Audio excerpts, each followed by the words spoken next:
물고 뜯고 씻고 맛보는 금천 쌀전. 쌀전. 네. 오랜만에 뵙습니다. 그러니까 오랜만에 10월 9일 금천 쌀전 시작하겠습니다. 저는 강수정. 저는 이성호입니다. 네. 반갑습니다. 이제 바로 가을이네요. 가을이죠. 이제 좀 있으면 겨울? 아니 근데 가을이라기엔 너무 추워요. 가을이 훅 네. 아니 이제 훅 왔고 네. 훅 갈 것 같아요. 그러게 말이에요. 네 맞아요. 가을이 좀 추워요. 근데 낮엔 또 너무 햇볕이 있으면 너무 더워요. 가을 너무 햇볕이 뜨거워. 또 그렇죠. 며느리는 가을이에요, 봄이에요? 가을 아닌가요? 가을에 살 내보내는 게 며느리예요? 며느리 입장인데 잘 모르겠습니다. 언제 보내는 거더라? 그리고 하여튼, 가을이 오면서 네. 이제 축제의 계절. 축제. 그- 지난 주말 장난 아니었죠?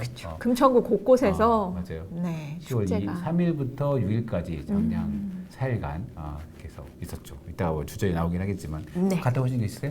저는 그 오미원 오미원 네. 어때요?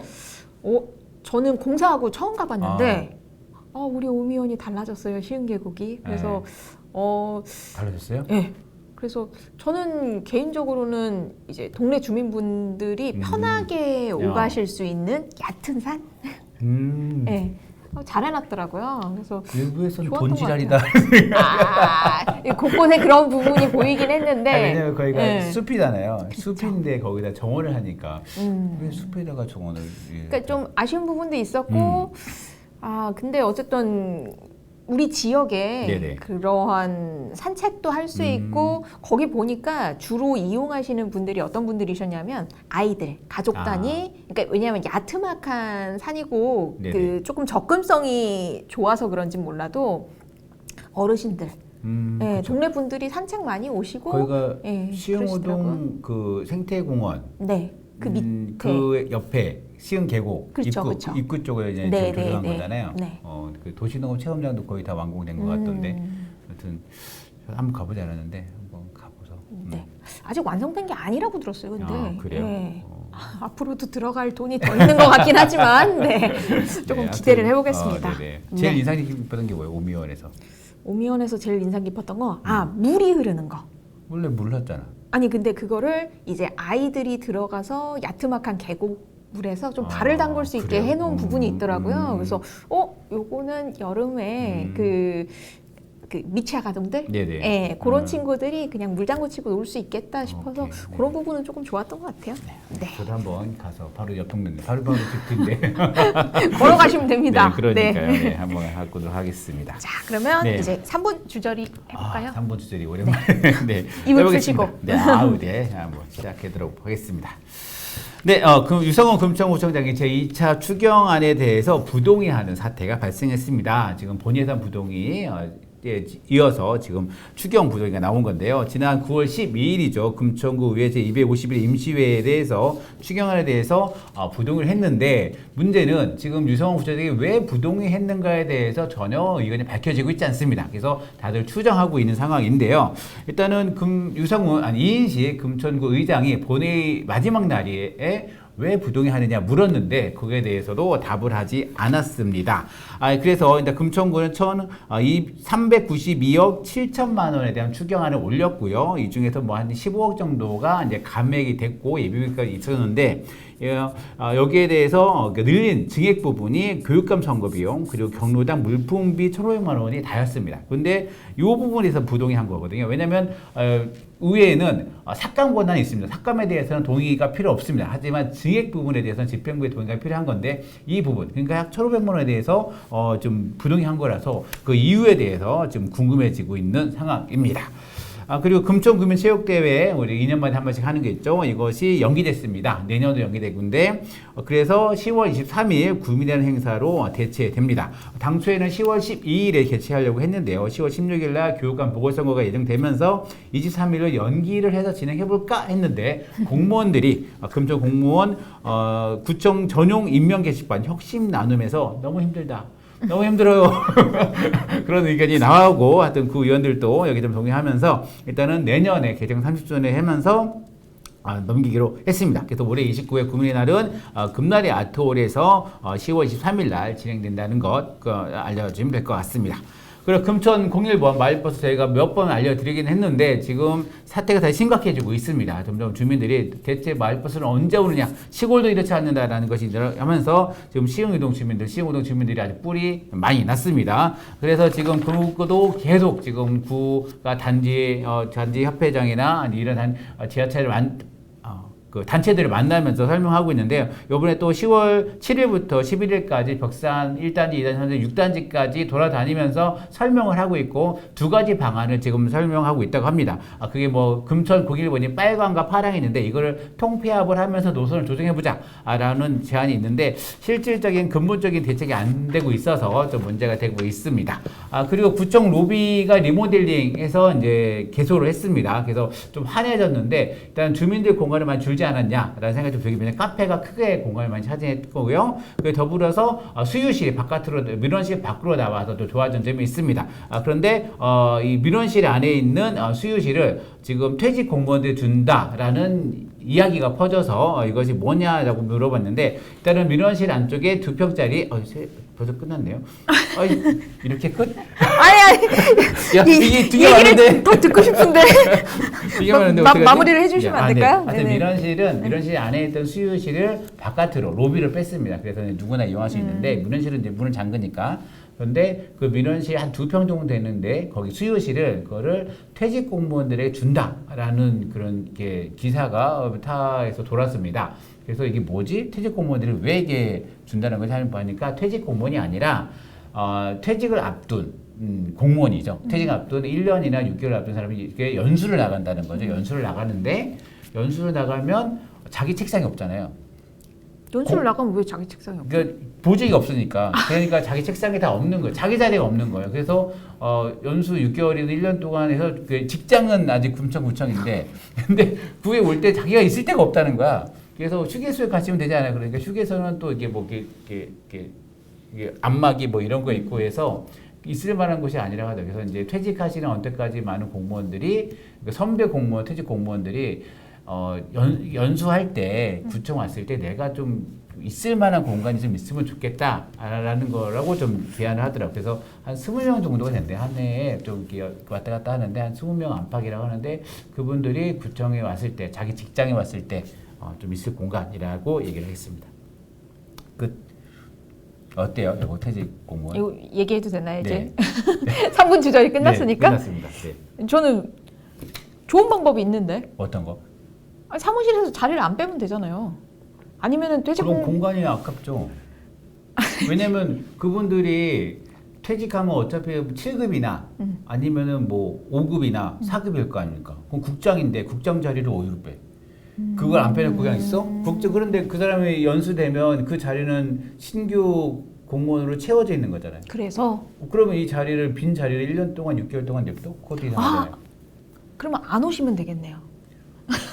나도 그걸 물어봤어요. 안 오시면 되잖아요.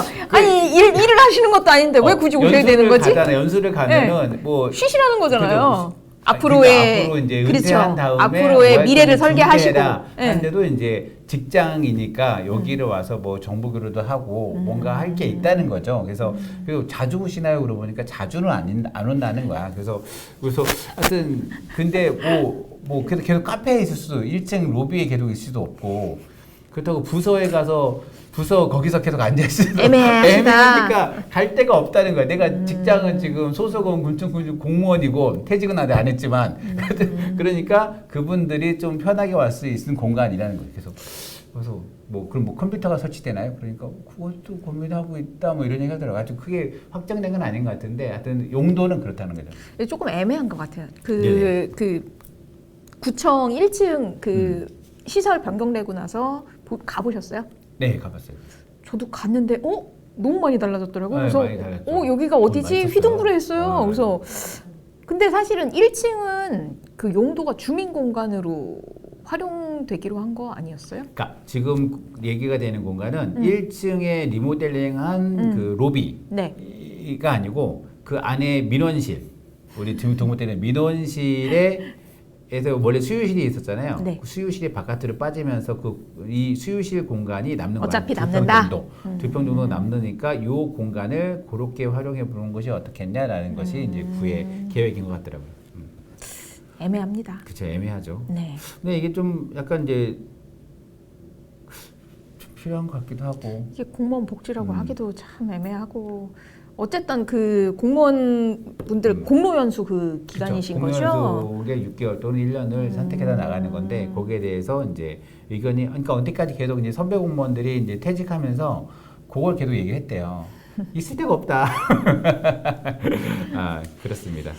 조금 생각을 더 해봐야 될 듯. 그렇죠. 그 남은 뉴스가 또 사실 몇 개 더 있었죠. 그렇죠. 나는 뉴스가 일단은 네. 더불어민주당 금천구 지역위원회가 체계가 좀 변했습니다. 10월 1일자로 일단은 전에 그 보좌관에 있던 최호근 보좌관이 그 사퇴를 했고 그리고 사무국장이 원래 도병두 부의 사무국장이었는데 이제 박희정 그 사무국장으로 이제 변경이 됐고요. 이게 계속 사실 여성 사무국장은 지역 그 사무국장을 여성으로 한 거는 이번이 처음이 아닌가. 라는 생각이 좀 들고 금천구에서는 처음인 것 같아요. 예, 금천구. 다른 지역에서는 맞아요. 예, 사례가 좀 있었는데 금천 그래서 몇 가지 계속 황우한 그 구의회 비서실장 같은 경우도 비서실장이 구의회든 구청이든 황완숙 그렇죠. 황우한은 다른 분이구나. 황완숙 비서실장님도 여성 비서실장도 처음. 그래서 약간 점점 더 이런 공간에 여성이 많이 되고 있는 거는 참 의미가 있다라는 부분이고 그래서 이 최혁원 그 보좌관이 왜 그만뒀는가라는 부분에 대해서는 지금 그 새마을 금고 대출권에 관련된 것을 좀 구설수가 많이 올랐고 그 관련해서 이제 그만두신 것으로 좀 해석이 됩니다. 이제 그런 게 있었고 뭐 축제에 있었다는 것, 그 정조 능행차에 있었다는 것, 이 정도 뉴스입니다. 네. 네. 이 부동의는 네. 어떻게? 부동의 궁금했어요. 우리가 아니, 그때 의원직을 하셨잖아요. 부동의 하면은 부동의를 한 번도 겪어보지 않으셨어요? 저희 때는 부동의를 겪은 적이 없습니다. 이런 좋은 경험 안 해보시고. 그러게요. 한번 경험을 해봤어야 네, 또 할 그러니까. 얘기가 많은데. 네네. 그래서 궁금했어요. 저 지난번에 우리가 네네. 얘기할 때 부동의 사태가 벌어졌어요. 네네. 그리고 후속은 취재를 통해서 네네. 이렇게 하고 넘어가셔서 그러면 근데 구청에서 이게 삭감한 예산이 그러니까 이제 부동의는 증액 부분이잖아요. 그렇죠. 증액 부분은 두 가지 하나 교육감 선거 보궐선거가 있으니까 그거에 대한 좀 예산 확정. 근데 이거 사실 구청 물어보니까 이거는 그 의회 동의 없어도 일단은 사전 집행하고 이후에 그 해도 된다 이런 얘기 어차피 하더라고요. 필수적으로 들어가는 비용일 거니까. 거예요. 근데 이제 경로당의 물품 구입비, 그러니까 사전에 그 경로당의 그 스마트팜을 4군데 경로당에 설치한다라는 것을 삭감한 게 있어요. 3천만 원 정도인가? 3,400만 원 삭감하고 그럼 스마트팜 말고 그냥 일반 물품 사는 게 낫지 않겠냐 해서 이제 그거를 증액했는데 이거가 삭감이 된 거죠. 그러니까 삭감할 이유가 없는 거지. 그러니까 증액 부분에 대해서 부동의를 어쨌든 네. 명목상은 그렇게 그런 되어 거죠. 있는데 그래서 왜 삭감했냐? 이건 일단 그것만 봐서는 이해가 안 돼. 그렇죠. 그러면은 빈정이 상하셨나? 국장장님 영린을 건드린 삭감된 부분이 문제가 된 게 아니었나 이렇게 생각을 하시는 거죠. 삭감을 한번 쭉 살펴봤어요. 네. 그러니까 이제 어르신 장애인과에서 아까 얘기했던 그 이제 경로당 스마트팜 이게 3,400만 원 정도가 되고 하나가 이제 지금 어르신 편의시설 도입 타당성 조사 용역. 그러니까 용역 연구를 한다는 건데 이거가 5천만 원이 통 날렸습니다. 이게 어디에? 이게 그러니까 시흥호동 지금 목욕탕 그거예요. 목욕탕 부지인 거예요. 그래서 이제 목욕탕 부지예요? 네, 제가 목욕탕 부지에 어르신 편의시설이 들어가는 건데 거기에 목욕탕을 할 거냐 말 거냐 아니면 다른 어르신 편의시설까지 다 포괄된 뭐 사업성까지 BC까지 한 용역을 하겠다고 했대 과장님이. 그런데 지금 의원님들이 이렇게 그 심의했던 물어보니까 아니 BC 타당성까지 하려면 5천만 원까지는 택도 없는 것이고 그러면은 만약에 목욕탕 예산이라고 한다면 목욕탕을 만들기 위해서 하는 조사라면 그러면 이거 BC가 안 좋으면 안 할 거예요? 그러니까 그건 아니래. 그럼 BC가 잘 나오면 할 거고 안 나오면 안 할 거고 이건 아니라는 거지. 그러면 그 예산 그냥 지을 때 거기다 넣으셔라. 이거 그냥 허울뿐이 면목삭히용 그 조사 용역 아니냐 이러면서 이제 날리는 거죠. 여기가 그 시흥호동 전 주민센터 있던 그 자리죠. 그 자리고 그 옆으로 더 샀대요.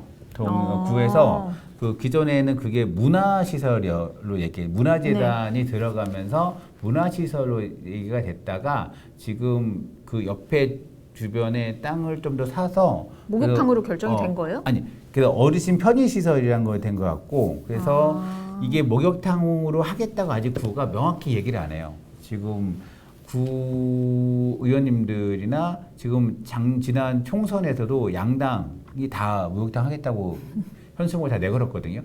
그런데 구청장은 아직 이거를 명확히 하겠다고는 안 했다. 그래서 이제 이게 구에서 이 도입 타당성 조사 용역을 하는 이유가 일단 시간 끌기 아니냐 라는 지점이나 아니면 이게 그 하기 싫은데 그런 거 아니냐 뭐 명분을 찾는 건가요? 그런 것도 좀 있긴 하죠. 그래서 그런 게 있고 가장 크게 삭감된 게 공원녹지과 예산이 가장 크게 삭감이 됐습니다. 일단은 호암산 역사문화지구 조성 기본계획 수립 용역 이것도 용역입니다. 이게 1억이 전에 날라갔고 그리고 우리 동네 동행매력 정원 조성 실시 설계 용역비도 1억 원 전액 날라갔습니다. 그리고 가장 크게는 금날의 중앙공원 재조성 사업 공사비 중 시설 물공 3억 5천만 원 좀 제일 큰 금액이 좀 날라간 거 있습니다. 시설 물공이 뭘까요? 뭐도 모르겠어요. 시설물 중에서 뭔가 지금 거기가 재조성 사업을 아마 하고 있는 걸로 알고 있거든요. 지금 하고 그러니까 있죠. 지금 공원녹지과는 계속 사업이 있는 거예요. 그러니까 뭐냐면 산림 내 시설물 보수 정비 위험 수목 제거는 1년 내내 하는 거거든요. 근데 이것도 지금 8천만 원. 위험 수목 전정하는 것도 8천만 원.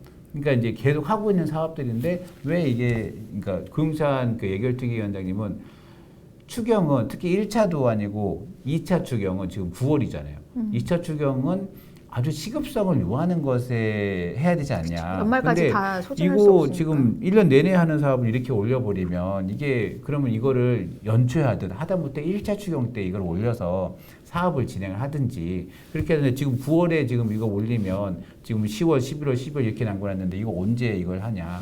라는 그런 게 좀 있었습니다. 그러니까 계속 사업인 경우에는 어차피 계속 들어가는 네네네, 거잖아요. 네네. 그러면은 앞에 예산이 다 소진되고 나면 추경에 올라올 수는 있어요. 네네. 그 뒤에 어쨌든 계속적으로 사업을 해야 되니까. 근데 사실은 저도 이제 예산 심사할 때 느꼈던 것 중에 하나가 이게 다 인지하고 있거든요. 의원들도 인지하고 공무원분들도 인지하는 게 우선 본 예산이 있고 네. 추경이 있을 거라고 예상을 해요. 근데 이거를 장기적으로 어쨌든 본 예산으로 태우는 게 사실 제일 맞고 맞죠. 원칙적으로는 추경은 긴급하고 시급할 때 이제 들어가는 예산이 맞는데 본 예산에 사실은 이 전체적인 예산 관리가 안 되는 거죠. 네네. 이 장기적으로 관리가 안 되니까 중간에 자꾸 이제 추경에 이거 긴급하고 시급하지 않은데 왜 준비가 안 됐다가 미리 이렇게 날라오는 그런 예산들이 있어서 아마 의원분들이 그런 거를 지적을 많이 하셨을 것 같아요. 예결특위 위원장님의 고민은 그게 크더라고요. 뭐냐면 말씀드렸듯이 본 예산하게 되면 전체적 사업의 규모가 그렇죠. 파악이 딱 되는데 그렇죠. 만약에 10억짜리면 10억이 되는데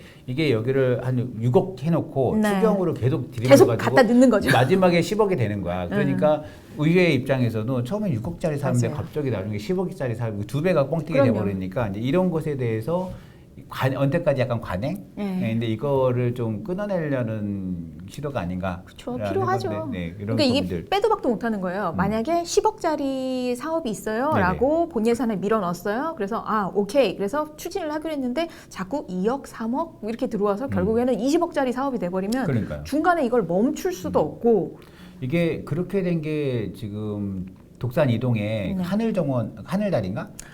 그 다리가 하고 대끝길이 네네네. 그게 대표적으로 이제 구성미 의원이 그때 질의한 게 그 내용이에요. 네네. 그러니까 여기저기 예산을 짜집게 해가지고 그게 50몇억짜리 만든 거 자기는 50몇억짜리를 심의한 기억이 없는데 그 의원들은 이 50몇억 결론적으로는 그렇게 돼버리는 저게 거예요. 어떻게 올라간 거지 하니까 여기서 조금 여기서 조금 해가지고 그걸 만드는 거니까 그런 약간 편법에 대해서 이제 의원들이 지금 계속 지적을 하고 있는 상황인 것 같아요. 이게 치수가 예산도 그거였어요. 뭐냐면 안양천에 그 자전거 보관소 네. 그거를 정비를 하겠대요. 그러면서 이제 왔다 갔다 거기 진출인을 정비하겠다는데 그 예산이 총 2억 9천만 원인데 이걸 이렇게 아예 통으로 알렸대요. 그러니까 그 부서 입장도 지금 그러니까 몇 개월 안 남았잖아요. 몇 개월 안 남은 상황에 공사가 되겠냐라고 이제 지적을 했고 그래서 그럼 내년 본 예산에 태우겠다. 하면서 이제 아예 그냥 통째로 날린 것 같아요. 이건 협의가 된 것 같긴 한데 하여튼 어떤 것 같아요? 뭐가 이성원 청장님의 영린을 건드린 걸까? 근데 어떤 특정한 사건이 아니라 이게 지금 연결이 되고 있는 거잖아요. 네. 지난해부터. 네네. 그 우선은- 지난해 본 예산이죠. 그렇죠. 첫 구의원들이 당선되고 첫 예산 심의할 때 부동의가 나왔죠. 저는 사실은 제일 큰 문제는 소통이라고 봐요. 소통. 네. 같은 이게- 당인데. 같은 당이 다 있어 소통이 안 되시나? 내부의 적이 서로. 이게 보면 우리는 어차피 회의록 같은 거만 보게 네네, 되잖아요. 그쵸. 근데 그 네. 이전에 사실은 사전 협의나 이런 기간이 상당히 있어요. 네네, 그렇죠. 근데 그러한 소통이 이루어지지 않고 있지 않나. 국회도 마찬가지잖아요. 본회의장에서 하는 거 말고 우리가 생방으로 방영하는 거, 방송되는 거를 보는 거 말고도 원내대표도 있고 그 안에서 내부 조율이 있잖아요, 사실은. 그렇죠. 근데 그런 조율이 전혀 안 이루어지는 일단 게 이게 아닌가. 순서가 이렇게 더라고요. 그러니까 예결특위에서 조정을 하잖아요. 네. 그러면 이제 개수 조정을 하면서 이제 그 기획경제 박은실 기획경제국장이 들어와 있으면서 이 조정을 한 금액에 대해서 구청장에게 요거 어떻게 요 정도까지 가능하시겠습니까 하면은 오케이가 나와야 나가야 예결위를 정리가 되는 거예요. 그러니까 그렇죠. 정리가 된 거예요. 전날 본회의 전날에 정리가 됐는데 이제 본회의 예결위 끝나서 땅땅땅 때렸으면은 합의가 된 거잖아요. 근데 이제 그 다음 날 본회의를 앞두고 부동의한다. 본회의장에서 그러신 거죠? 본회의장에 그 사전에 아마 의장 사전에 도병도 의원한테 간사잖아요. 네. 지금 그 대표 더불어민주당 그 대표 원내대표 간사인가 하여튼 그러면서 여기한테 먼저 연락이 온 것 같아요. 부동의한다. 라고 얘기하고 그 다음에 의회에 이제 같이 논의를 한 것 같아요. 그래서 이제 초에 본회의 하다가 중간에 휴회를 하고 의원총회를 해가지고 이걸 정리하는 그런 초회 사건. 그래서 정승 의원이 막 이거 안 됩니다. 왜 휴회를 하냐. 그래서 그러니까 막, 그런 소통도 있는데 제가 네. 말씀드리는 소통은 그 이전에를 말씀드리는 거예요. 그렇죠. 그러니까 의원들이 예산을 삭감을 많이 하신 거잖아요. 이게 전체 사업에 대해서 예산이 날아갔다는 거는 그 사업을 하지 말라는 거거든요. 네, 그렇죠. 그러니까 그러한 과정이 벌어지기 전에 사실은 소통의 단계가 있어요. 그래서 이제 예결이나 뭐 이러한 본회의나 뭐 상임위가 있기 전에 구청 공무원들이 오십니다. 임시회를 열기 전에 네, 이런 의원방에 사업이 와요. 진행되고 똥똥똥. 있습니다. 그래서 이번에 이러한 새로운 사업이 있는데 네네. 왜냐하면은 시간적인 제약도 있잖아요. 네네. 그 회의장에서 이제 상임위도 마찬가지고 상임위에서 이제 구구절절히 길게 설명하기는 사실 쉽지 않으니 네네. 그거에 대한 설명할 수 있는 기간이 충분히 있거든요. 그래서 그 기간 동안에 이제 의원들도 물어보고 싶은 거를 조금 더 물어보고 그 다음에 회의장에 가서 또 대화를 할 수 있는 거고 다른 그렇죠. 의원들의 네, 의견을 네. 듣고 그러니까 그런 과정이 사실은 있어야 되는데 그런 게 좀 부족한 게 아닌가. 9월 10일 9월 추경안이 8월 추경안을 확정되기 전에 와야 되더라. 그러면 추경안을 구의회에 넘긴 다음에 하게 되면 삭감될 수밖에 없는 거죠. 그렇죠. 그 그렇죠. 전에 자료도 미리 그 오잖아요. 10월? 의원들한테 아, 검토하라고 네네네. 자료들이 오면 네네. 의원들이 이런 거를 지적을 할 수도 있고 그러면 지적하는 내용이 뭔지를 알잖아요. 그러면은 그거를 보완해서 설명이나 뭐 이런 거를 회의를 하기 전에 준비를 할 수도 있고. 그렇죠. 그래서 어떤 의원님들은 그런 얘기 하셨어요. 이제 공무원들이 똑똑 이렇게 해서 의원방에 와서 이게 설명하려고 그러면 오지 말라고. 설명 안 듣겠다고. 그래서 왜 그렇게 하시냐고. 나의 전술이 노출된다. 전술이. 내가 어떤 거를 지적을 할 건데 네네. 이 지적할 내용을 먼저 얘기를 하면 이제 네네. 의원들은 사실은 먼저 이제 자료를 봤으니까 보고 생각한 게 있을 거 아니에요. 네. 근데 그거를 공무원들한테 미리 얘기를 하면 거기서 방어 논리를 또 준비해서 오신다고 또 그런 분들도 계시더라고요. 답변 들어야 되지 않나?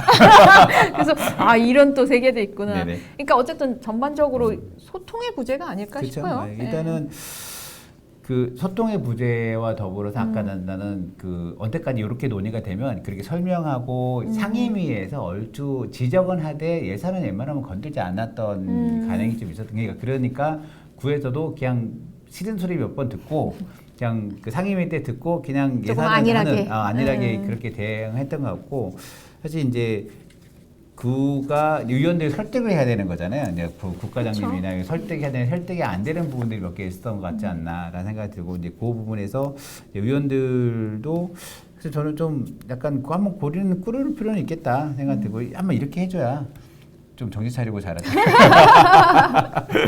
그렇지 그렇게 생각이 들긴 합니다. 아 그리고 요번에 그 5분 발언 있잖아요. 네. 엄태표 의원이 한 건데 5분 발언에 대해서 답변의 의미가 없었잖아요. 언제까지는. 네네네. 그래서 구정질의 같은 경우는 구정질의하고 바로 이제 행정부가 답변하는데 5분 발언은 그냥 의견을 표출하는 그렇죠. 과정에서 답변이 없었는데 이거를 그러니까 서면 답변으로 이라도 진행 사항이나 뭐 변경에 대해서 15일 안에 답을 하게 조례를 바꿨어요. 규칙을. 그래서 이거는 어떻게 생각하세요? 원래 5분 발언하면 답을 주나? 제가 알기로는 답변을 하는 구는 없는 걸로 알고 있거든요. 왜냐하면 그러면 5분 발언하고 구정 질문하고 차이는 뭐예요? 5분 구정질의는 그 미리 질문지를 주고 그 현장에서 행정부가 나와서 답을 하잖아요. 바로 네. 바로 하는 거. 근데 5분 발언 같은 경우는 그냥 자기 정견을 얘기를 해. 그러면 이걸 이제 끝나는 경우가 많이 있고, 그러니까 답변이 필요 없는 거는 안 해도 되긴 하는데 답변 뭐 진행 사항에 대해서 그리고 뭐 이후 시정 계획이나 이런 거에 대해서 그 보고서를 제출해라. 그러면 그 근데 5분 발언을 구정 질의로 하시면 되잖아요. 그 내용을. 부정질의는 두 번밖에 하지 않아요? 정리할 때만 하잖아요. 아니 정례 때 할 수 없는 내용이 너무 많으신가?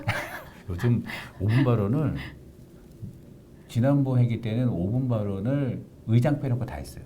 그러니까 이게 그 의회 그 몇 대 의회냐에 따라서 예, 분위기가 조금 다르죠. 다를 수는 예, 있는데 다른데. 저희 때는 5분 발언을 그렇게 많이는 안 그러니까, 하셨는데 네네. 그러니까 저는 그래서 이게 5분 발언과 구정 질의가 그 5분 발언에 대한 답변을 그렇게 요구를 하실 거면 구정 질의로 하시는 게 낫지 않을까 그런 생각이 사실은 조금 들었고 하겠죠. 근데 그때 그 검토 자료를 보니까 네. 서울시 의회도 아마 그렇게 하는 것 5분 같아요. 발언에 대해서 답을 그러니까 이제 정식 뭐 국가장이 하는 게 아니라 이제 이후에 조치 사항 이런 지적한 것에 대해서 뭐 이렇게 이런 대책을 세운다거나 이런 것에 대한 보고라 이런 거라고 하더라고요. 사실 어떠신가 싶어서. 부정질의에 대해서도 이게 계속 추후에 네네. 그 사항에 대해서 이렇게 올라와요. 그렇죠. 예. 근데 부정질의가 정례에 두 번째 하는 거죠. 네. 6월하고 11월. 네. 그때만 하는 거니까. 근데 사실은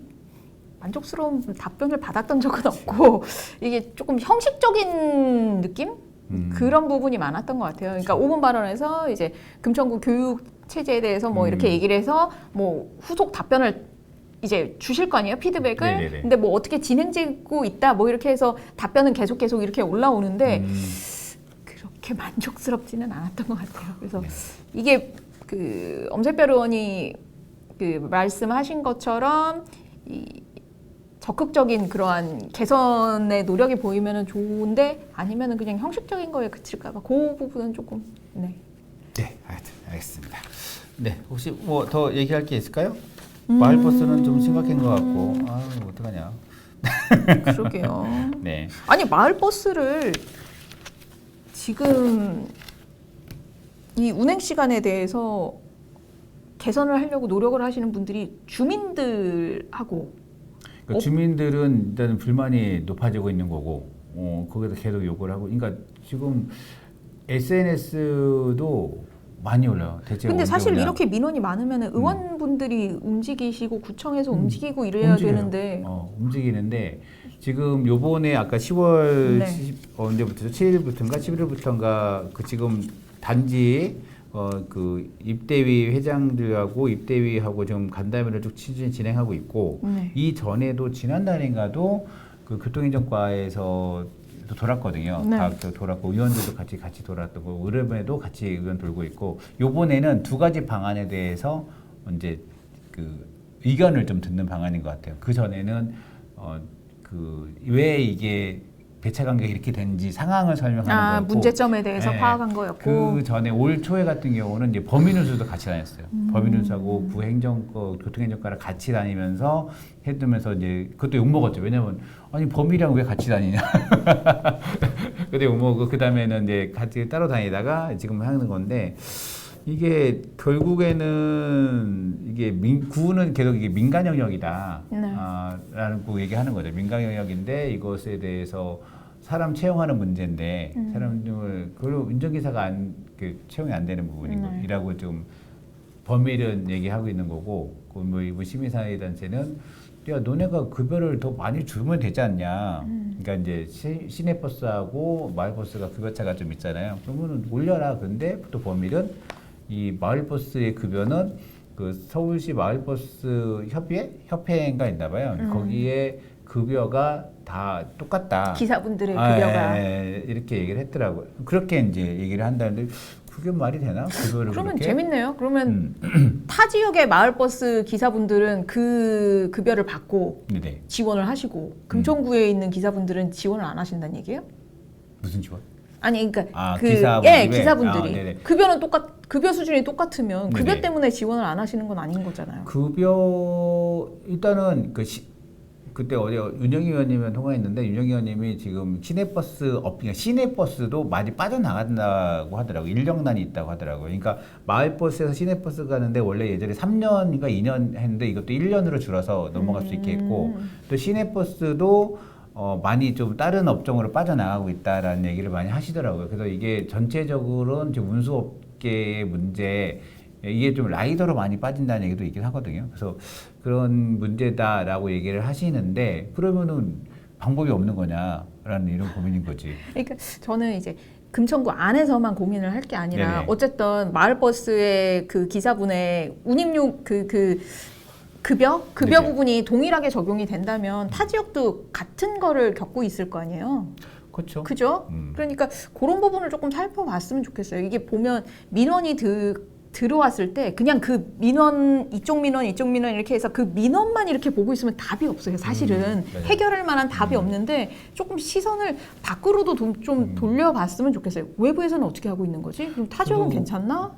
그러면 이제 금천구에서도 마을버스가 한 10개 노선이 있잖아요. 네. 그러면은 1번 마을버스만 사람들이 많이 빠져나오고 있는 거냐? 그러니까요. 근데 다른 노선은 또 일단 아직까지는 그 이직률이 1번보다 높지 않는 것으로 이제 파악되는 것 같아요. 그래서 1번이 그러면 왜 그러냐 했을 때 이제 일부에서는 그러니까 높잖아요. 고바에 노선, 놓으니까 운전의 그 난이도가 되게 좀 높다라고 얘기해서 그래서 이제 고바에서 신호등도 있고 정정도 있으니까 섰다 가고 이렇게 하면서 문제가 있지 않냐라는 얘기도 하시는데 그래도 뭐 전기차로 바꾼다고 이런 얘기도 했었거든요. 전기버스로 바꾸면 전기버스는 그냥 밟으면 되니까 기어가 없이 그냥 밀리는 게 밟으면 없으니까. 그런 얘기도 했는데 하여튼 뭐 꼭 그런 이유일까라는 생각이 그러니까 조금 다른 쪽으로 시선을 돌려서 해보는 게 필요하지 않을까 싶어요. 그리고 급여를 네. 더 준다는 걸 막으면 안 되는 거 아니에요? 이제 떨어뜨리는 거는 형평성의 최저임금대로- 문제나 뭐 어. 이런 걸 얘기하실 수는 있을 것 같아요. 똑같이 그렇게 해놨으니 여기를 올려주면 다른 데도 어차피 올려달라고 얘기를 할 수 있으니까. 그러면 이분들도 여기 말버스 하다가 내가 좀 실력을 채워서 좀 더 돈 많이 주는 곳을 갈 수 있는 건데 그쵸. 여기 가나 저기 가나 가격이 똑같으면 그렇지 않나? 아니면은 말씀하신 것처럼 네네. 1번 마을버스 노선이 그 노선을 운행하는 데 있어서 어려움이 있다. 그러면 그 부분에 대해서만 수당같이 뭐 이렇게 해줄 수는 있는 거잖아요. 기본 급여에다가 조금 이렇게 오염수당 이런 것처럼 그렇죠. 플러스로 해서. 가능한가? 하여튼 그 부분에서도 지금 하여튼 상황 속에서 이제 다 불편해. 근데 이득 보는 데는 범인은 이득을 봐. 지금 상황이 그래요. 자기네들 범인은 억울하다 할 수 있겠지만 근데 있잖아요. 왜냐면 버스마다 10,000원 버스가 되고 있으니까. 그러니까 그리고 인건비는 덜 나가지. 그러니까 지금 상황에서는 그 범인이 좀 이걸 올리는 방안이나 그 처우를 좀 개선하든 그래서 운전자를 좀 하거나 아니면은 범인한테 기댈 게 아니면 정말 좀 약간 이거를 조금 완전히 좀 시각을 좀 바꾸는 고민도 한 필요한 것 같긴 해요. 네. 그냥 진짜 누가 얘기했듯이 뭐 공공버스 고민한다거나 아니면 셔틀버스 운영한다거나 뭐 셔틀버스면 안 될 것 같긴 한데 그러니까 주민들은 그러니까 하다못해 야 구청 버스라도 좀 돌려라 이런 얘기도 하시는 건 나오더라고요. 그러니까 돌리면 안 돼요. 근데 그거는 또 이제 뭐 선거법도 있고 그러니까 사실 민간 노선에다가 국가 버스 타서 그러면 그분들은 돈을 어떻게 받을 거냐 뭐 이런 부분도 없잖아요 있고 하여튼 그런 고민들이 되니까 이게 지금 1년 내내 지금 이러고 있는 그렇죠. 거예요. 올 초부터 1년 내내 이런 상황이라서 지금 좀 약간 시각을 좀 넓혀서 고민해 볼 필요도 있겠다 다각적으로 생각이 합니다. 생각해 볼 필요가 있을 것 같아요. 아니, 수익이 안 나는 노선이 아니에요. 저는 이제 황금 이게 노선이잖아요. 현실적으로는 가능한지 모르겠는데 그 생각도 했어요. 그 기사분이 모집이 안 되면 네. 그거는 이제 어쨌든 그쪽의 논리긴 한데 이제 구에서 그 지원 사업 같이 어쨌든 지금 일자리를 찾는 분들은 굉장히 많으시잖아요. 네네. 그래서 그 마을버스 운전이나 이런 거를 조금 이제 교육이나 훈련을 시켜서 이렇게 일자리 지원 사업처럼 이렇게 지원을 할 수 있게 해야 하는 방법은 없을까? 네, 왜냐하면 범위룬수가 지원금을 안 받아요. 왜냐하면 거기는 수익이 나오거든. 수익이 안 나는 마을버스 되게 많아요. 이해했어요. 그런데 네. 범위는 수익이 나는 황금 노선이기 때문에 여기에 지원금이 안 들어가요. 지원금을 드리는 건 아니죠. 그러니까. 지원금을 드리는 건 아니고 어떻게 보면은 제휴나 협력 차원으로 마을버스를 운행하실 수 있는 기사분을 구해서 이제 일자리 창출이나 뭐 협력 차원에서 양성을 하고 그분을 대체하고. 네. 그럼 급여는 범위에서 줘야죠. 우리가 그럼 기사분이 채용이 안 되는 게 양성해서? 문제면 그리고 그분의 경력이나 뭐 이력은 구에서 청년 일자리처럼 이렇게 관리를 해드리는 거죠. 앞으로. 금천 일자리 주식회사에서 네, 그런 식으로. 마을버스 기사 양성 훈련을 네, 그런 식으로 해서 네네. 마을버스로 운전 훈련하시고 뭐 더 좋은 일자리로 나중에 가실 수도 있겠지만 네네네. 그런 것도 한번 생각해 뭐 봤습니다. 그것도 있겠네요. 50플러스 센터나 이런 데서 나눠주시면 일단은 이 문제에 대해서 좀 네. 고민이 좀 필요하겠다 생각이 들긴 합니다. 1부 끝. 1부 끝. 2부 넘어갑시다. 2부는 이슈? 이슈. 네. 오늘은 교육감 선거에 대해서 이야기해 보도록 하겠습니다. 너무 조용하지 않아요? 교육감 선거? 그렇죠. 서울시 교육감인데. 그렇죠. 예. 이게 지방선거 아직 차도 2대밖에 안 다니는 것 같던데. 저 한 대 발견은 했습니다. 한 번 봤습니다. 한 번. 그 정근식 후보. 네. 일단은 후보는 4명입니다. 네. 그렇죠? 제가 후보 일단은 그걸 해볼까요? 이거 후보 양력 성관이 등록한 거. 네. 정근식, 윤호상, 그리고 최보선, 조전혁 4명의 후보가 좀 있고요. 네. 나이가 57년, 정근식, 윤호상 59년, 최보선 60년, 조전혁 60년생입니다. 그래서 평균 나이가 그- 60 이상이십니다. 66세에서 64세, 딱 64, 65, 66. 요 연령대가 교육감 등록하기 좋은 나이인가 봐요. 그렇게 됐고요. 그래서 일단은 정근식 지금 전과는 유일하게 최보선 후보가 전과가 있습니다. 1996년에 도로교통법 위반으로 200만 원 벌금이 있습니다. 그런데 도로교통법 뭘 위반했는지 모르겠어요. 하여튼 200만 원 벌금이 한 건 딱 있고요. 입후보 횟수는 일단은 윤호상, 최보선, 조전혁 후보가 좀 있는데 가장 많은 건 조전혁 후보가 4회나 나오셨었네요. 4번. 그러니까 2008년, 2016년에는 국회의원 선거에 나섰고요. 한나라당과 새누리당으로. 2008년에 됐다가 2016년에는 낙선했고요.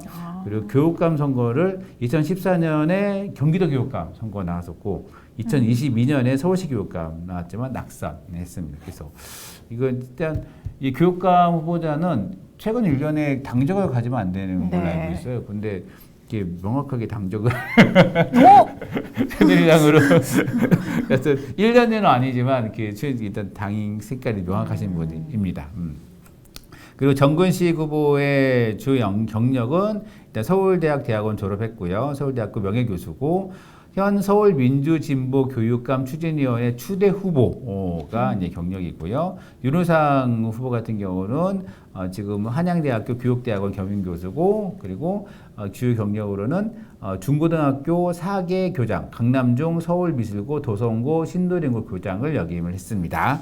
최보선 후보 같은 경우는 새로운 대한민국 교육포럼 대표고요. 그리고 전 2022년 서울교육감 민주진보 후보였다라는 점입니다. 그 조전혁 후보는 지금 서울시 미래교육연구원 원장이고요. 2022년 올해 2022년 서울 중도보수 교육감 후보 수도권 단일화 추진협의회 선출이라고 좀 되어 있습니다. 이렇게 해서 4명의 후보가 있는데 일단은 정근식, 조전혁 요 두 분이 지금 무쇠인 것 같아요. 일단은 이 분은 민주진보 교육감의 그 추대 후보고 조전혁 후보는 일단은 보수 쪽의 교육감의 후보 단일 이렇게 좀 되고 있습니다. 후보이신가요? 지금 네. 그러면 이거를 교육을 진보 보수로 나누기는 참 그렇긴 애매하긴 한데, 한데 예. 지금 그렇게, 그러면 네. 윤호상 후보랑 최보선 후보는 진보 쪽이신가요? 보수 쪽이신가요? 중도? 윤호상 후보는 보수 중도라고 현수막에 제가 보수 봤어요. 중도? 현수막에 예, 보수 중도라고 좀 적어놓게 하셨더라고요. 그래서 이게 윤호상 부분인데, 아이고 한 장짜리 있네요. 이게 여기는 없는데, 하여튼 그렇게 나누기엔 좀 애매한 것 같고, 네. 최보선 후보는 진보 최보선 쪽이시죠? 후보는 민주진보 후보라고 2022년 서울시 교육감 민주진보 후보라고 써 있습니다. 그래서 이분도 약간 그쪽이 있지 않은가. 그래서 2대2 싸움이 계열적으로는 그렇게 된 것 같습니다. 그래서 공고모를 우리가 한번 가져와 봤잖아요. 그렇죠? 네. 일단은 선관위 순서대로면 이게 정근식 거서 굉장 8페이지. 맞네? 아니네? 몇 장이야? 6장. 보셨어요, 공공을? 나 오늘 네. 처음 찾아봤어요. 집에는 저기 있는데 봤습니다. 6장. 집집마다 6장. 이쁘게 네네. 꽂혀 있더라고요. 그렇죠. 네.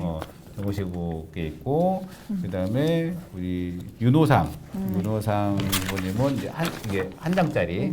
그래서 사실 단 한 명의 아이도 소중히 여기는 든든한 교육감이라고 해놨고요. 현장 전문가, 그리고 뒤에는 이제 후보자 정보의 법적 의무상 요거가 있고, 그리고 최보선 후보는 너무 좀 작습니다. 뒤에도 후보자 경고인데 앞에는 확 바꾸겠다라는 부분이 좀 있습니다. 그리고 조전혁 후보는 최인지, 이거 공약을 찾아보니까 그 지덕체인가 그거를 최인지로 이제 바꾸겠다라는 이런 게 있고, 이분도 뒤에 많이 이렇게 있습니다.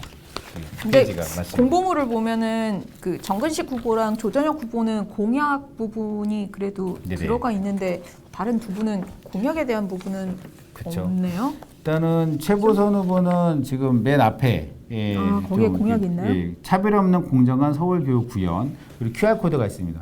QR 코드 하면 될 것 같아요. 들어가서 확인할 수 있게. 그리고 윤호상 후보 같은 경우는 공약은 없습니다. 유초 중고를 모두 경험한 학교 현장 전문가에서 개인의 능력을 좀 과시를 하고 있습니다.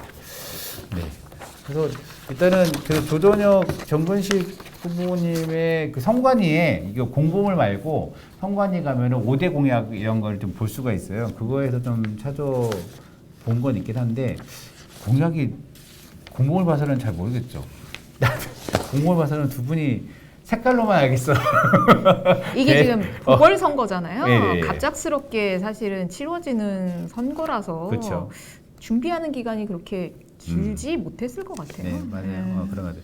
일단 정근식 후보의 제1 후보는 양극화를 넘어 모두를 위한 서울교육을 하겠다. 그래서 학습진단치유센터를 만들겠다. 뭐 이런 게 있고요. 그리고 역사교육을 강하게 하겠습니다. 민주와 평화의 뿌리 올곧은 역사 인식해가지고 지금 역사쟁점 그 정치 이슈를 되니까 가져오시더라고요. 이거를 네. 교실에서 자꾸 이 정치 이거를 교실까지 끌어들이지 마라. 그런 요구. 끌어내지 마라라는 네. 말씀이신가요? 아니면 그러니까- 올바른 역사 교육을 하시겠다는 것인가요? 어떤 그죠. 역사 쟁점이 정치와 이슈화하는 흐름에서 벗어나 교실 수업에서 학생의 사고 역량을 제고하고 역사적 자기 생사를 확보하기 위한 목표를 가지고 있다라고 했습니다. 그래서 역사적 자기정체성. 독립운동, 민주화운동으로 완성된 대한민국 역사를 교원들이 자율적으로 학습 토론하고 뭐 이런 것이 있습니다. 그래서 그런 게 좀 두 번째 공약이 있고, 인공지능, 소통 이런 게 있습니다. 그리고 조전혁 후보 같은 경우는 좀 몇 개 좀 뭐랄까 그런 게 있는데 1 공약이 학력 신장 및 사교육비 경감입니다.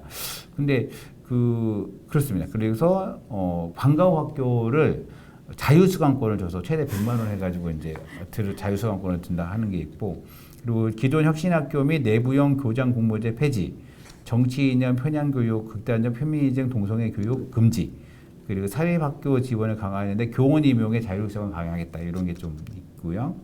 두 번째 공약은 학생 학부모 소통 강화가 있는데 학생 권리 의무 조례 제정, 학생 인권 조례 폐지, 완수가 됐습니다. 그래서 학생의 권리 의무 조례, 그러니까 권리와 의무가 있다.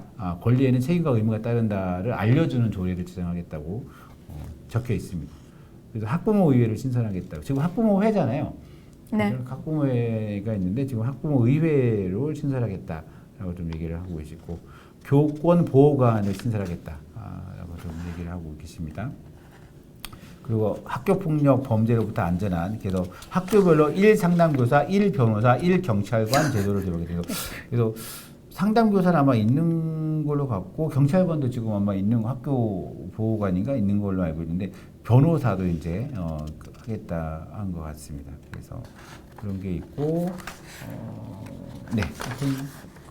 그리고 아까 지덕체, 그 메인에 나온 체인지인데, 지덕체에서 체인지로 교육의 우선순위를 이제는 몸, 그리고 체인지로 바꿔서 튼튼한 몸, 따뜻한 인성, 삶의 지혜를 갖춘 교양 시민 교육성 하겠다고 하겠습니다.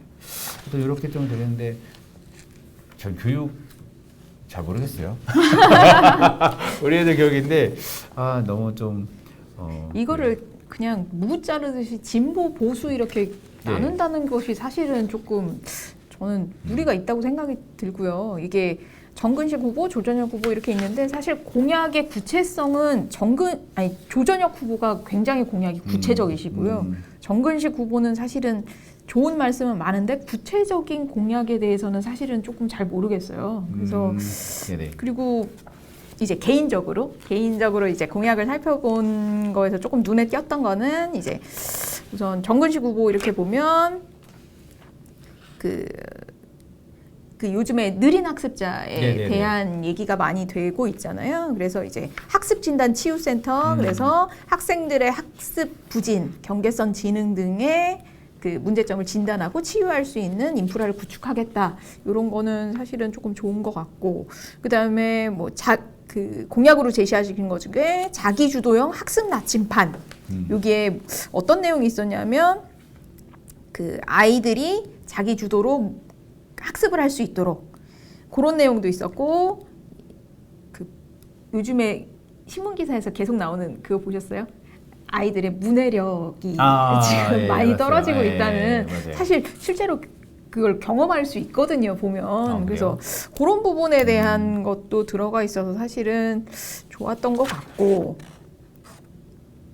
그죠? 그리고 사실 그 문해력은 아이들 전에 요즘 그 어머니, 그러니까 20대, 30대 어머니들도 안내, 그 유치원에서 어린이집에서 안내할 때 금일 휴업입니다. 금일이면 금요일인가요? 그래가지고. 근데 보면은 그 문해력에서 문제가 이루어지는 게 거의 다 한자어들이잖아요. 그렇죠. 그죠. 근데 재밌는 게 요즘 초등학교 아이들이 제일 많이 하는 시험 중에 하나가 한국사 능력 시험이에요. 한국사 아니고 한자 능력 시험. 그럼 이 친구들은 한자에 대해서 굉장히 공부를 한다는 얘기거든요. 근데 그게 실제 적용은 안 되는 거죠. 그래서 이게 책을 좀 읽어야 된다. 어제도 우리 강의 한번 들었는데, 거기에서 책을 읽어야 문해력이 올라가는데, 이게 한자는 이게 한자 하나하나를 알게 되는 거니까, 그래서 책을 읽어야 된다. 요즘에 우리나라 책 그 독서율이 그 100위권 박기우라고 어제 얘기를 하시더라고. 확인을 안 해봤는데 엄청 낮은 거거든요. 다 지금 핸드폰을 보고 있으니까 1년에 책 한 권 읽지 않는 사람들이 많다. 그래서 그런 영역이 있지 않겠나. 책을 많이 읽으시나요? 죄송합니다. 아니, 저도 아이한테 얘기를 하는데 사실은 저도 조금 뜨끔뜨끔합니다. 아이한테 자, 책을 읽어야지. 그리고 저는 이제 넷플릭스를 켜서 드라마를 못 찾아가 이런 사례가 있어서. 저희 애들이 지금 중고등학생인데 엄마 아빠한테 잔소리해요. 엄마 아빠 핸드폰 좀 그만하세요. 그러니까요. 맨날 자기 전에 누워가지고 핸드폰 한다고 저한테 잔소리해가지고 조금 그렇더라고요. 좀 뜨끔뜨끔하죠. 그렇죠. 네, 그리고 정근식 후보 공약에서 조금 더 제가 볼 수 있었던 게 그 조전혁 후보 공약에서도 있었어요. 그 다문화, 다문화 가정의 학생들에 대한 지원.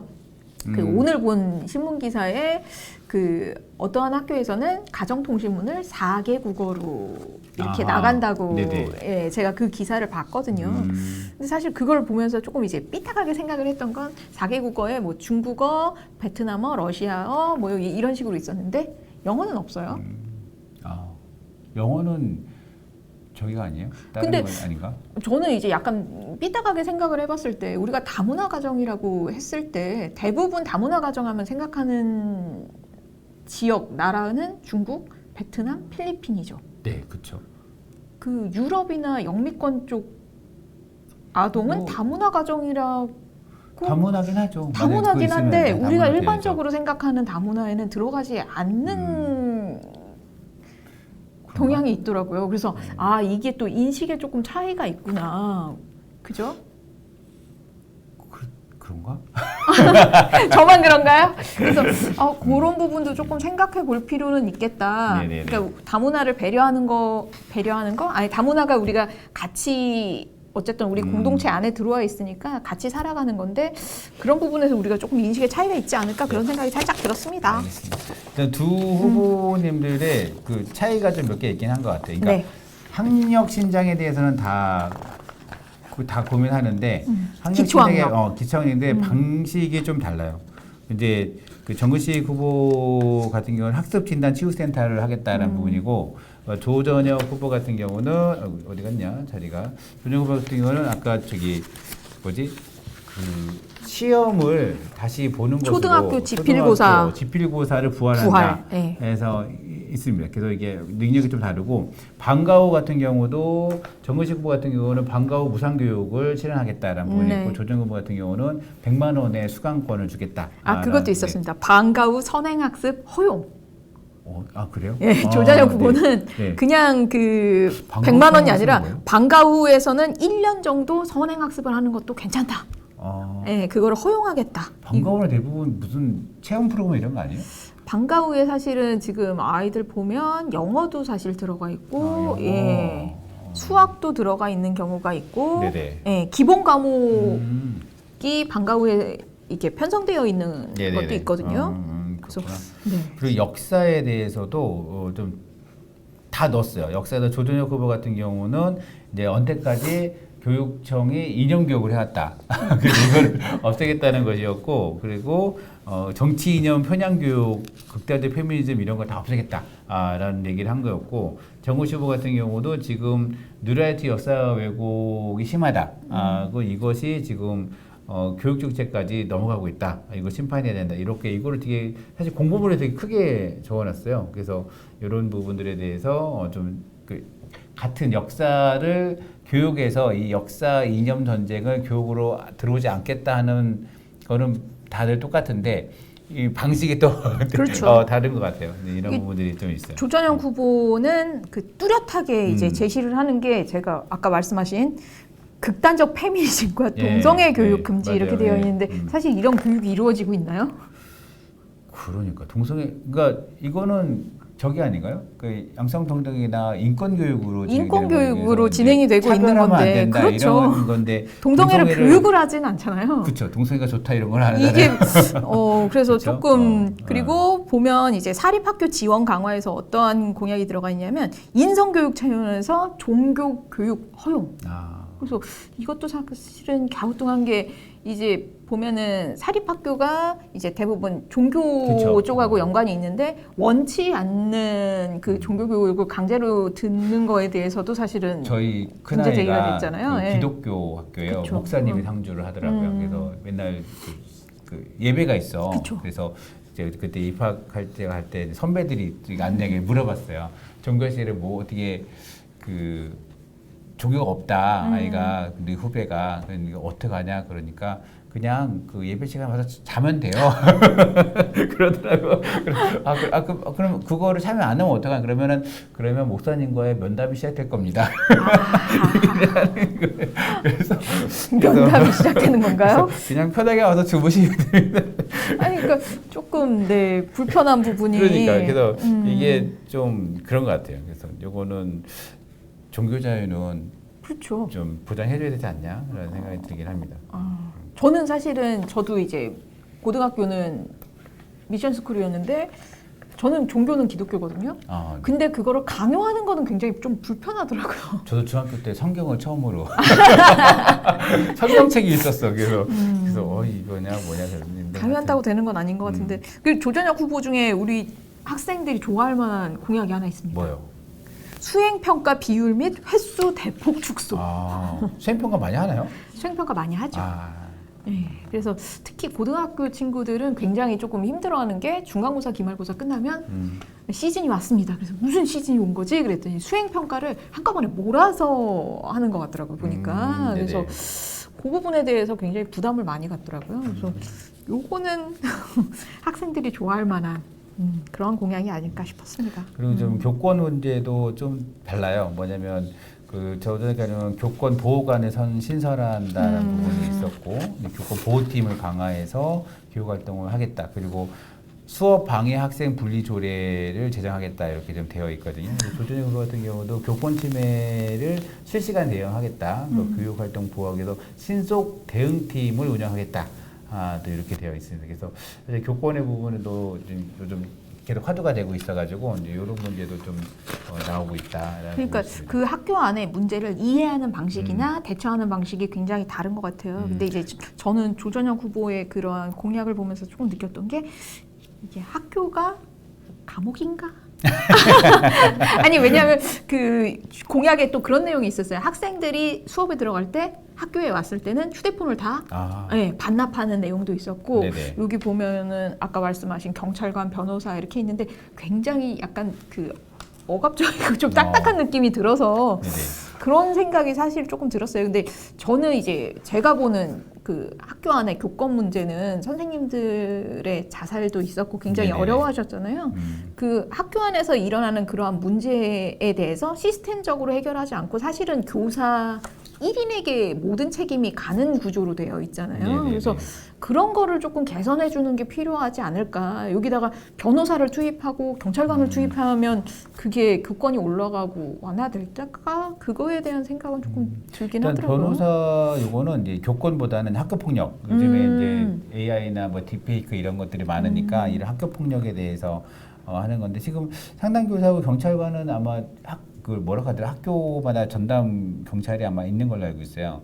전담 보안관 아니고 보안관 말고 경찰. 경찰에서 이렇게 그 전담자가 있는 것 같더라고요. 그래서 보고 있고 이제 변호사 부분도가 지금도 좀 추가되는 것 같다고 해서 이 그거가 조금 다른 아까 그 교권하고 좀 다르고 근데 아까 그 휴대폰 그건 어디 나와 있어요? 휴대폰이 그래서 휴대폰을 걷는 것에 대해서는 조금 고민이 좀 있죠. 논란이 좀 있어요. 또 좋아하시는 부모님들은 있으실 겁니다. 좋아하는 부분들도 있고 좀 싫어하는 분들도 있고. 그래서 근데 좀 여기 있습니다. 공보물에 있네요. 등교시 휴대폰 반납. 공보물에 있네요. 학부모님들이 좋아하실 만한. 네, 그렇죠. 어때요? 네? 휴대폰 반납. 아니 솔직한 말씀으로 심적으로는 하고 싶죠.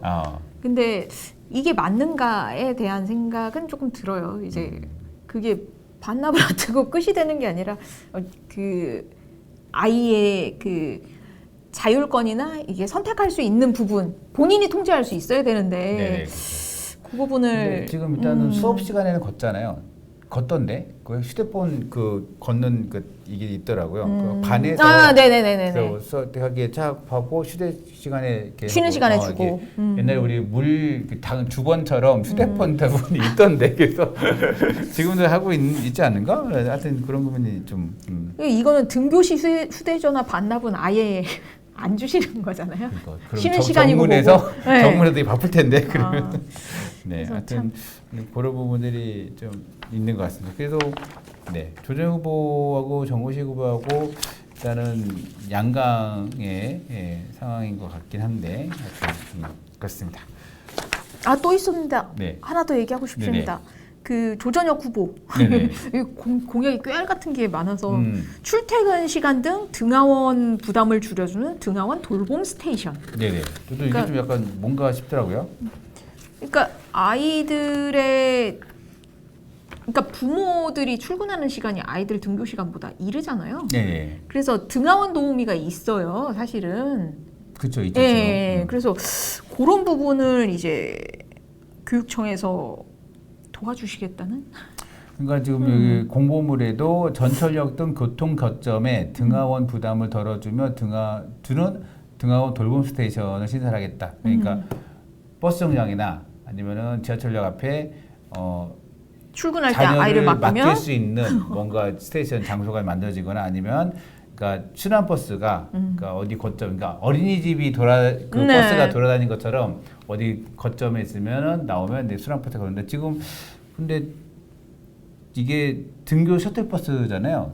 통학버스인데 통학버스가 지금은 금천초가 지금 통학버스가 운영되는 걸로 알고 있는데. 아 그래요? 네네. 작년까지 운영된 걸로 알는데 지금 모르겠네요. 하여튼 그러니까 위에 거는 처음에 얘기했던 공약은 그 아이가 등교나 하교, 뭐 등원 네네. 하원을 하는 거를 도움을 주는 거고 그 버스에 대한 거는 어린이 거점 지역에 버스를 운행할 수 있도록. 네네네. 그러니까 어린이 그런 거죠. 도서관 뭐 이런 식으로 해서 좀 신선한 공약인 것 그것도 같아서 괜찮긴 하네요. 네네. 근데 저는 하여튼 네 그렇습니다. 네. 하여튼 뭐 지금 선거가 지금 이번 주 금요일 토요일 사전 선거가 시작되잖아요. 네. 그렇죠? 10일, 11일 사전 투표가 시작되고 그리고 16일 다음 주 수요일 날이 이제 본 선거가 되는 거니까 일단은 투표는 사전 투표죠. 네. 사전 투표를 많이 하시더라고요. 요즘에 네. 보면은 사전 그러니까- 투표는 그 가까운 동사무소에 가시면 그쵸. 신분증만 가지고 가시면 가능하신 거죠. 아무데나 가도 됩니다. 아무데나 가도 되고 아무 곳에서 하면 됩니다. 이거 본선거 그러니까 지난번에도 한번 본선거 때 일이 갑자기 생기더라고요. 그래서 그때 선거를 되게 투표를 어렵게 한 적이 좀 기억이 있어가지고 가능한 사전에 미리미리 하시는 것이 좋은 것 같습니다. 네. 네, 오늘 이렇게 좀 정리할까요? 그러게요. 우리 마무리 멘트를 뭘로 하죠? 네. 투표 꼭 하세요. 10월 오늘이 9일이죠. 한글날인데. 아, 한글날 우리 왜 이러고 있지? 네, 하여튼 이제 단풍의 계절이 왔습니다. 단풍도 빨라졌대요. 아 늦어졌대요. 단풍은. 단풍은 늦어졌어요? 기온이 9월에 평균 기온이 1도가 작년보다 1도가 높아서 이렇게 일주일 정도 단풍도 늦어가니까 늦지막히 단풍 즐기시기 바랍니다. 네. 투표 꼭 하시고요. 네. 네, 오늘 감사합니다. 수고하셨습니다.